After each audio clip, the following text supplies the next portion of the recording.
In our last episode, we discussed the Brotherhood of Steel's expedition to the capital Wasteland and the beginnings of Elder Owen Lyon's East Coast chapter. After the abandonment of Project Purity in 2258, the East Coast Brotherhood resumed its long campaign of attrition, battling the supermutants of the DC ruins. 19 years later, in the summer of 2277, a hidden threat would reveal itself to the capital Wasteland, one that Lyons and the rest of the Brotherhood believed had been destroyed long ago, the Enclave. In our latest episode on the lore of the Fallout universe, we'll be covering the story of the Brotherhood of Steel's war against the Enclave in the capital Wasteland, the story of the Lone Wanderer, and the Battle of Project Purity. One of the figures who would play a central role during the Brotherhood Enclave War in 2277 was a man known to Wasteland legend as the Lone Wanderer. He was the son of James and Catherine, the chief scientists of Project Purity, who intended to cleanse and purify the irradiated waters of the DC Tidal Basin and the Potomac River. When Catherine died in childbirth at Project Purity's headquarters beneath the old Jefferson Memorial on July 13, 2258, James decided to abandon the project he and his wife had worked so many years on in order to take his infant son to Northern Virginia for sanctuary within Vault 101. He made a deal with its overseer, Alphonse Almodovar, to allow them entry into the vault in exchange for James filling a vacancy as Vault 101's physician. Protected in the vault, James hoped to raise his son in safety, away from the dangers of the Wasteland. Over the years, the Lone Wanderer grew up within the isolated community of Vault 101, befriending the overseer's daughter, Amata Almodovar, and interacting with other peers of his generation, such as the bully Butch Deloria and his gang of delinquent friends. As one of the many Vault-Tec shelters designed with a specific social experiment, Vault 101's underlying purpose was to study the effects of a community kept in total isolation under the authoritarian rule of its overseer, with its door remaining closed indefinitely. Sealed from the outside world, generations of Vault 101's residents were taught the mantra, "We are born in the vault, we live in the vault, and we die in the vault." Despite remaining sealed for several generations, one of the more liberal-minded overseers decided to break the experiment's mandate sometime before 2241 by dispatching a survey team to evaluate the condition of the outside world and establish contact with any nearby settlements. However, by the time James and the Lone Wanderer entered the vault, Overseer Almodovar had reverted their community back to a police state, under strict and total isolation from the Wasteland.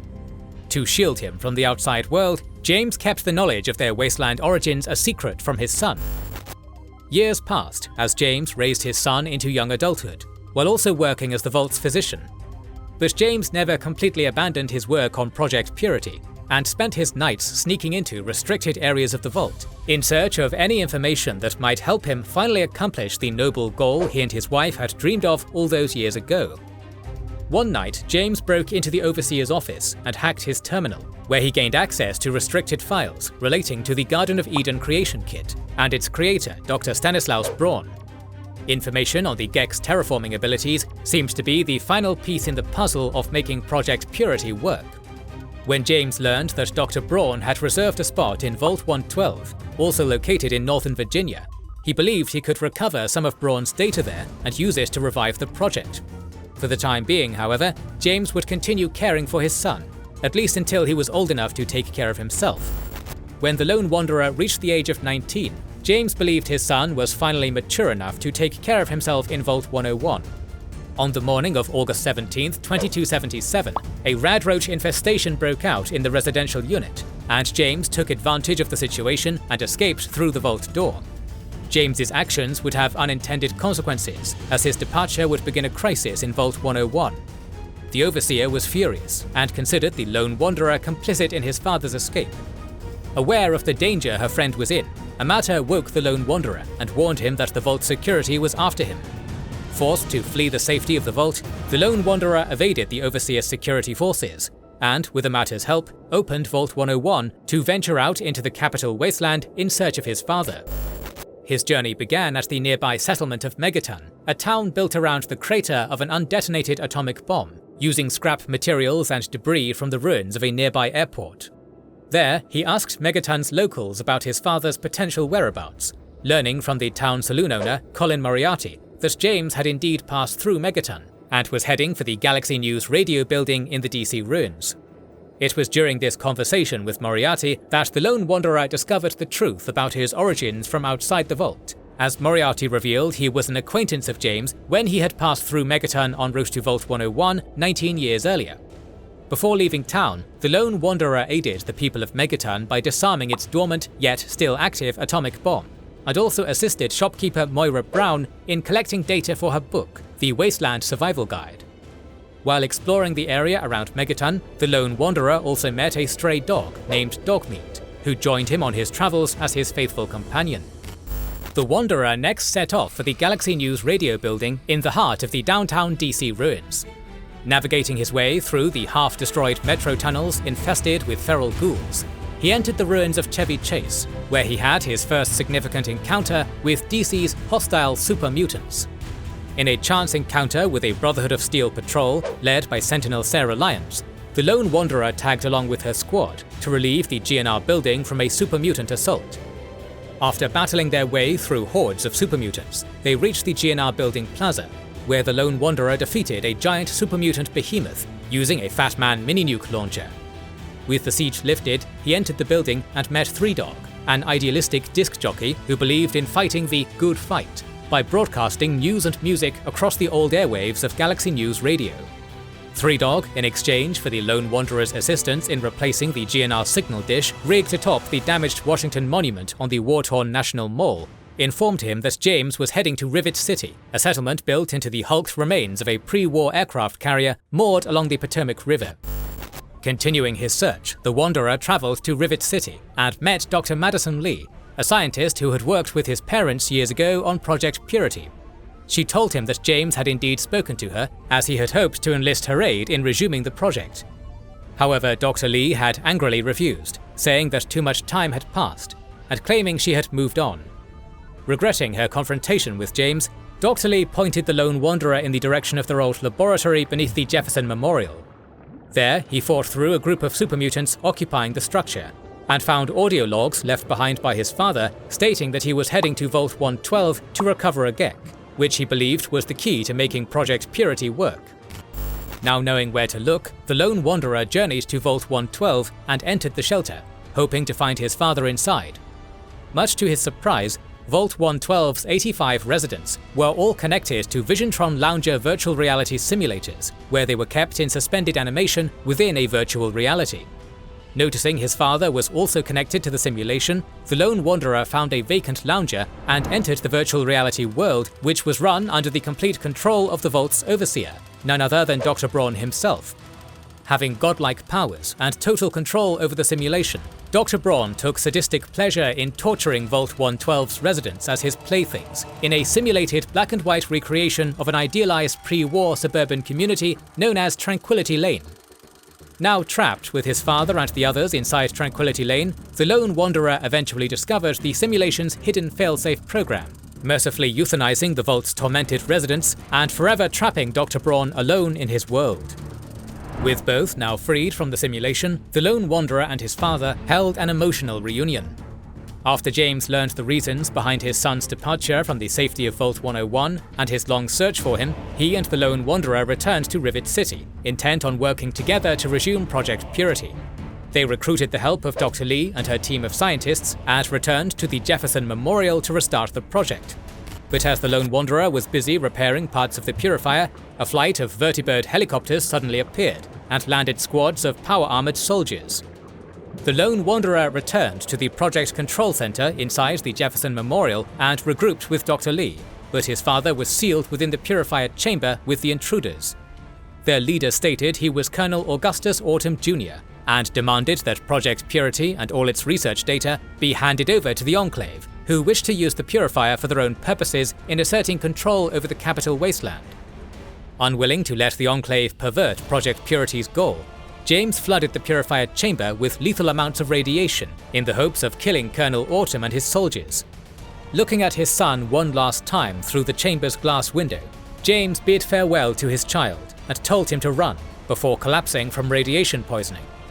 Although unwilling to leave his father behind, the Lone Wanderer eventually relented and followed Dr. Lee and her team through the sewer systems beneath the memorial until they emerged across the Potomac at the Brotherhood of Steel's headquarters, the Citadel.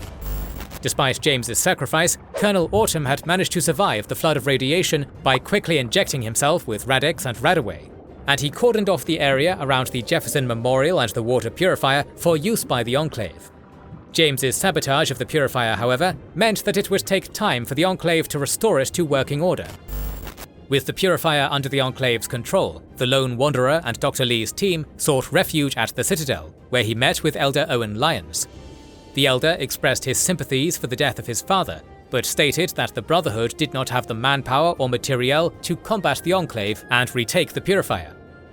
Yet despite his father's death, the Lone Wanderer was determined to locate the Gek and defeat the Enclave to fulfill his parents' dream of completing Project Purity. Thanks to the assistance of the Brotherhood's senior scribe, Reginald Rothschild, it was discovered that Vault 87 in Maryland contained a Gek.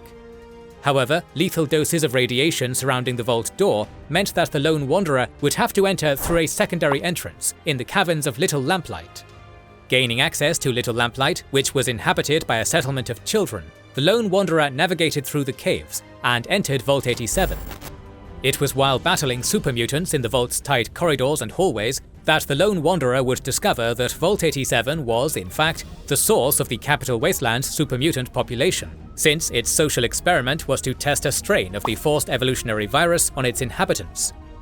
Using Vault 87 as their base, the capital Wasteland super mutants would capture any unfortunate Wastelanders they encountered and drag them back to the vault, to be transformed by the FEV. As he pressed deeper into Vault 87's test labs, the Lone Wanderer met an intelligent, friendly super mutant named Fawkes, who assisted him in retrieving the Gek from its heavily irradiated storage room. With the Gek in hand, the Lone Wanderer prepared to head back out into the Wasteland, when he was suddenly ambushed and captured by Colonel Autumn and his soldiers. Knocked unconscious, he was brought back to the Enclave's underground stronghold at Raven Rock. Although held captive at Raven Rock, the Lone Wanderer was soon freed and invited by their leader, President John Henry Eden, to speak with him in person. While under interrogation by Colonel Autumn, the colonel revealed that he disagreed with President Eden's goals and wished to see the Enclave reactivate the Purifier in order to elevate themselves to popular status, thereby establishing a strong power base in the capital Wasteland. It soon became clear to the Wanderer from President Eden's orders to release him that the Colonel and President did not see eye to eye, and this became apparent when Autumn ordered Raven Rock's personnel to attack the Lone Wanderer on sight and to ignore the President's previous orders. Fighting through Raven Rock's labyrinth of tunnels, the Wanderer finally came face to face with President Eden, who turned out to be a Zax artificial intelligence supercomputer. Speaking with the Lone Wanderer, President Eden presented him with a canister containing a vial of modified FEV based on the earlier strain the Enclave had developed at their oil rig back in 2242. Eden requested that the vial be inserted into the purifier, which would poison and kill any genetically mutated biological life drinking the seemingly purified water.